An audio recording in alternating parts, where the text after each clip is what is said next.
Hello everyone, I am doctor Suman. आज हम लोग जो टॉपिक पे बात करेंगे उसमें हम लोग ओवेरियन कैंसर के बारे में बात करने वाले हैं, यानी कि अंडेदानी में होने वाले कैंसर। इसमें इसकी साइन और सिम्टम्स बिल्कुल नॉर्मल जो डेली लाइफ में हम लोग जिसको रोज़ फेस करते हैं वो साइन और सिम्टम्स आपको है, लेकिन आप इसको नज़रअंदाज कर देंगे तो वही आगे जा कर के बहुत ज़्यादा डेंजर हो जाता है। इस केस में क्या होता है कि नॉर्मल साइन और सिम्टम्स में आप या तो डॉक्टर के पास जाते नहीं, क्योंकि बिल्कुल नॉर्मल सा साइन और सिम्टम्स होता है, नॉर्मल सा वो आपको प्रॉब्लम आती है, आप उसको खुद से टैबलेट लेकर के ट्रीट करते हैं, या फिर डॉक्टर के पास भी जाते हैं तो बिल्कुल नॉर्मल सा उसको प्रॉब्लम बताते हैं, डॉक्टर भी आपको नॉर्मल सा ये करते हैं। लेकिन आगे जा कर के आपको ये परेशानी काफ़ी ज़्यादा परेशान करेगी। जब वो थर्ड और फोर्थ स्टेज में पहुंच जाएगी तो फिर बहुत दिक्कत होगा। हेलो एवरीवन, आज हम लोग जो टॉपिक पे बात करेंगे ओवेरियन कैंसर, बहुत ही इम्पॉर्टेंट टॉपिक है, क्योंकि ये साइलेंट किलर है। बॉडी में बिल्कुल इसकी एक्टिविटी कुछ भी हो रही है आपको पता भी नहीं चलती है। आपको नॉर्मल से साइन और सिम्टम्स नज़र आते हैं, जिसके लिए कभी खुद से आप ट्रीटमेंट कर लेते हैं और कभी डॉक्टर के पास जाते हैं तो भी आप उन्हें नॉर्मल ट्रीटमेंट बताते हैं, डॉक्टर भी नॉर्मल ट्रीट करते हैं आपको, और ये आगे जा कर के काफ़ी ज़्यादा परेशानी थर्ड और फोर्थ स्टेज तक भी पहुंच जाती है। तो क्या साइन और सिम्टम्स है, कब आपको डॉक्टर के पास जाना चाहिए, क्या आपको ध्यान रखना चाहिए और क्या सारे टेस्ट वो करवाते हैं, आइए हम लोग इस पर डिटेल में बात करते हैं। हमारा जो रिप्रोडक्टिव सिस्टम है उस यूट्रस के दोनों साइड में, लेफ्ट में और राइट में ओवरी होता है। ये ओवरी जो है अंडा बनाने के साथ साथ एस्ट्रोजन और प्रोजेस्टेरोन हार्मोन बनाती, जो कि बहुत इंपॉर्टेंट होती, महिलाओं के लिए काफ़ी ज़्यादा ज़रूरी हार्मोन है, इसको ये प्रोड्यूस करती है। और इस प्रॉब्लम में क्या आपको सिम्टम्स आएंगे, आइए हम लोग पहले इस पे बात करते हैं। सबसे पहले तो बात करेंगे कुछ बेसिक से नॉर्मल सिम्टम्स है जो डे टू डे लाइफ में हर किसी को वो कभी ना कभी आते हैं, जैसे कि आपको पेट में सूजन हो जाएगा। नेक्स्ट आपको पेट में जो आपको पेट फूला फूला लगेगा, जैसे खाना भी कम खा रहे हैं फिर भी पेट भरा भरा लग रहा है। आपको जैसे प्रेगनेंसी के टाइम जी मिचलाता है, हल्का से उल्टी टाइप से फील होता है, उल्टी होता भी है, बिल्कुल उसी तरह से आपको ये फील होगा। आपको जैसे पेट में दर्द होगा, पेट में कुछ हल्के से जैसे कि क्रैम्प भी आ सकते हैं। बार बार आपको यूरिन आएगी, जैसे पेशाब करने का मन बार बार करेगा।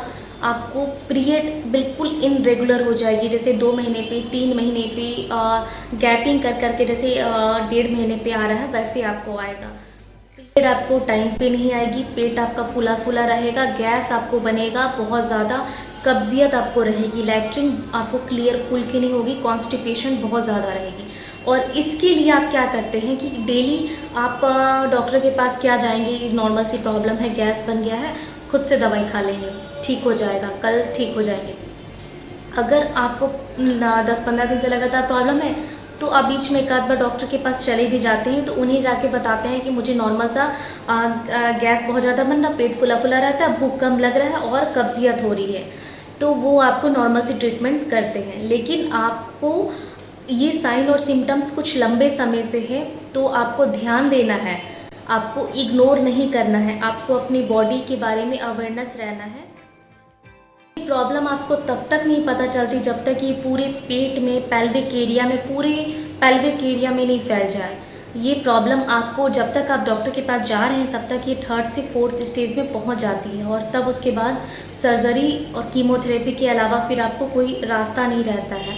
लेकिन अगर आप उसको स्टार्टिंग में, फर्स्ट स्टेज में, स्टार्टिंग में ही पकड़ेंगे तो ये बिल्कुल क्योर हो जाएगी, फिर ये आगे नहीं बढ़ेगी। इसमें क्या होता है कि जैसे ओवरी में दोनों तरफ जो अंडाशय रहती है उसमें ये छोटे छोटे सिस्ट बन जाते हैं, और उसके बाद ही आगे जाकर के प्रॉब्लम होना शुरू होती है।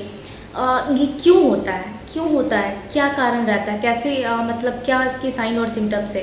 पहला कारण तो अब बहुत ज़्यादा ओबेसिटी है, तो ये हो सकता है। उसके बाद नेक्स्ट रहता है जेनेटिक, अगर आपके घर में, अगर किसी पेरेंट्स को, आपके घर में किसी को है तो ये आपको भी होने के 10% चांस रहते हैं। उसके बाद एक और कारण रहता है, अगर आपके कभी भी आप माँ नहीं बनी हैं, कभी भी अगर आप प्रेगनेंसी कंसीव नहीं किए हैं और आपको प्रेग्नेंट कभी भी नहीं हुए पूरी लाइफ साइकिल में, तो ये फिर एक और कारण रहता है ये प्रॉब्लम होने का। उसके बाद आपको एंडोमेट्रियोसिस इसका मेन कारण रहता है। एंडोमेट्रियोसिस के कारण भी ये ग्रोथ हो जाता है। उसके बाद आपको जैसे कि आपको पीरियड बहुत कम समय से, आपने कम समय में, जैसे छोटे प्यूबर्टी से आपके 10-12 साल से ही आपको पीरियड स्टार्ट हो गया और बिल्कुल लंबे समय तक भी आपको पीरियड हो रहा है, आपको मेनोपॉज के जैसे 45-55 के बाद भी आपको पीरियड आ रहा है, तो उस टाइम पे भी ये होने का चांस रहता है। ये कैंसर, ओवरी में होने वाले कैंसर आपके ब्रेस्ट कैंसर और सर्वाइकल कैंसर जितने मतलब नंबर ऑफ़ केस ज़्यादा तो नहीं है, लेकिन ये भी कैंसर एक साइलेंट किलर है, इसीलिए इसके बारे में भी अवेयरनेस होना बहुत ज़रूरी है। तो आई होप ये जानकारी आपको काफ़ी पसंद आई होगी।